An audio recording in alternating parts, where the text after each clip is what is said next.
O governo brasileiro resolveu se abster, né? Numa resolução ali da ONU que condena o Irã pela repressão contra mulheres. Aliás, a gente tem ali o governo brasileiro muitas vezes pisando em ovos em assuntos internacionais, não querendo falar sobre determinados assuntos, né? Parece que tem medo ali das relações internacionais ficarem mexidas, mas hoje em dia, nos dias de hoje, a sociedade cobra, né, Cláudio Humberto? Pois é, nós temos o governo brasileiro pisando, na verdade, no tomate, né? E está tomando... E é um horror completo, né? A gente viu na quarta-feira, isso passou despercebido, como a gente vem falando aqui, foi uma semana muito intensa, que começou com G20, confusão, Janja Palusa, aquela confusão toda. Depois, já na segunda-feira, vieram as denúncias de trama para matar presidente, vice, ministro supremo, aquela confusão toda que acabou ontem, na quinta-feira, com essa história do indiciamento do ex-presidente Bolsonaro, etc. E aí, na quarta-feira, aconteceu lá no escondidinho, entre aspas, de Nova York, na Assembleia da ONU, um comportamento em que o Brasil novamente passou vergonha. Porque, novamente, o governo Lula resolveu passar pano em atrocidades cometidas por regimes totalitários dos quais o governo Lula é aliado. É o caso do Irã. Desta vez, o governo brasileiro se recusou a apoiar uma resolução que estava em discussão na sessão da ONU, condenando o Irã, a teocracia iraniana, pela violência que vem impondo há muitos anos, às suas próprias mulheres. A situação é uma situação desesperadora. O texto da resolução foi proposto pelos países da União Europeia e também com apoio fortíssimo dos Estados Unidos. Mas o governo brasileiro, o governo Lula, preferiu ficar ao lado de ditaduras, aquelas as piores possíveis, e também de algumas ditaduras disfarçadas que também se colocaram contra ou se abstiveram para não condenar o Irã por essas práticas, né? E é curioso lembrar ou registrar que países de governos que são considerados de esquerda, como o Chile, por exemplo, o México, a Espanha e até a Colômbia, que é governado por um ex-terrorista, né, das Farc, todos eles, ao contrário do Brasil, apoiaram a resolução da ONU contra esse massacre que vem impondo às mulheres. No ano passado, a Organização das Nações Unidas já havia apontado que o Irã cometeu crimes contra a humanidade na violenta repressão contra protestos pacíficos realizados no Irã em 2022, depois que uma jovem curda chamada Mahsa Amini, de 22 anos, foi morta na cadeia. Ela foi presa e apareceu morta 3 dias depois de ter sido presa. Sabe por quê? Sabe por quê, Paula? Porque ela não estava usando o véu numa posição que o governo do Irã considera apropriada. E aí, com isso, prendeu a menina e submeteu a maus tratos de tal ordem que ela faleceu, que ela morreu na prisão iraniana. Bom, por causa dessas manifestações por direitos humanos, o Irã prendeu mais de 60 mil pessoas. Passou o rodo, prendeu todo mundo que estava lá.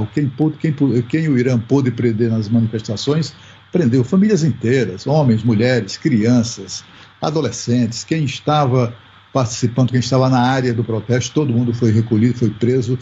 E como toda ditadura é covarde e trata com covardia e crueldade os seus presos. Então, por tudo isso, a ONU mais uma vez se posiciona na condenação do Irã e o Brasil passa vergonha ao não apoiar essa decisão, e se tratando, sobretudo, de uma resolução que se destina a proteger não apenas as próprias mulheres iranianas, expondo o drama por que passam, mas também, de certa maneira, protegendo mulheres do mundo inteiro que eventualmente venham enfrentar essa situação.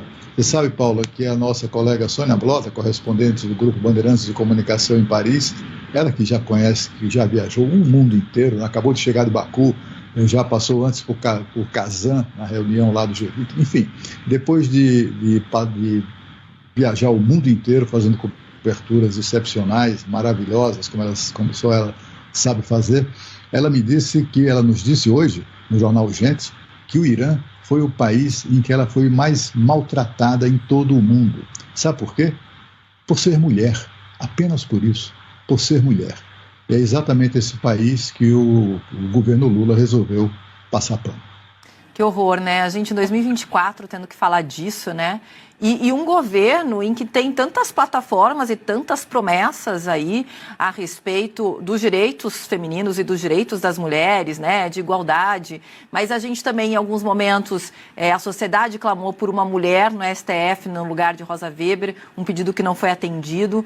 Ministérios também, que a gente viu mulheres perdendo espaço para homens dentro do governo federal, mas que, mesmo assim, né, segue lidando e segue prometendo igualdade. Parece contraditório, né, que nesse momento, quando a gente olha para o Irã e vê que está tão atrasado em relação a gente, que já se acha atrasado aqui, viu?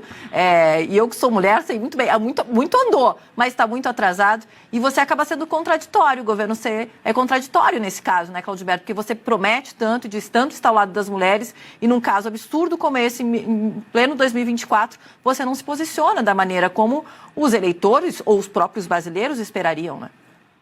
Eu não seria tão elegante. Eu acho que há um caso aí de hipocrisia. Eles adotam esse discurso de defesa dos direitos das mulheres, etc., mas na prática a teoria é bem diferente, não é, Paulo? Você vê que no governo Lula, quantos casos de assédio sexual a mulheres já foram denunciados, né? A gente assistiu um ministro dos Direitos Humanos assediar durante 2 anos uma colega de trabalho, uma colega do Ministério, e muito embora todos soubessem disso, inclusive o presidente da República, nada foi feito, nenhuma providência foi tomada, até que uma ONG que se dedica exatamente a denunciar esse tipo de comportamento abusivo, denunciou o ministro publicamente. Só a partir daí é que as coisas começaram a andar e o ministro então pediu para sair. A gente conhece toda essa história e não por acaso até agora é algo que vem sendo mantido em banho-maria, né? A demora conspira exatamente em favor do esquecimento. É preciso não esquecermos isso, né? A gente também verificou que em outros ministérios, por exemplo, dos Direitos Humanos e também Ministério das Mulheres, já houve outras denúncias de assédio moral, assédio sexual. E por coincidência, hoje aqui em Brasília tivemos a notícia de que o Ministério Público do Distrito Federal e Territórios finalmente denunciou à Justiça o vice-presidente do PT, o que é o Vilmar Lacerda. Ele que foi suplente de senador, chegou a ocupar o cargo de senador durante algum tempo, foi secretário de Estado no governo do PT aqui no Distrito Federal. Esse sujeito foi preso em 24 de agosto passado por participar de orgias e programas envolvendo meninas, menores de idade, meninas, crianças praticamente de 12, 13 anos. Ele estava preso, foi mantido preso pela Justiça e agora o Ministério Público do Distrito Federal o denunciou à Justiça. E olha, esse assunto, você sabe que esse assunto desapareceu.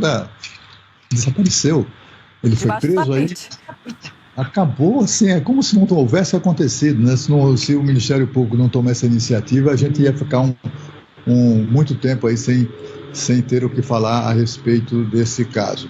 Então, assim, é um grupo político, um governo que adota um discurso que é politicamente correto, é um discurso moderno, atual, etc. e tal, mas a prática é muito diferente disso.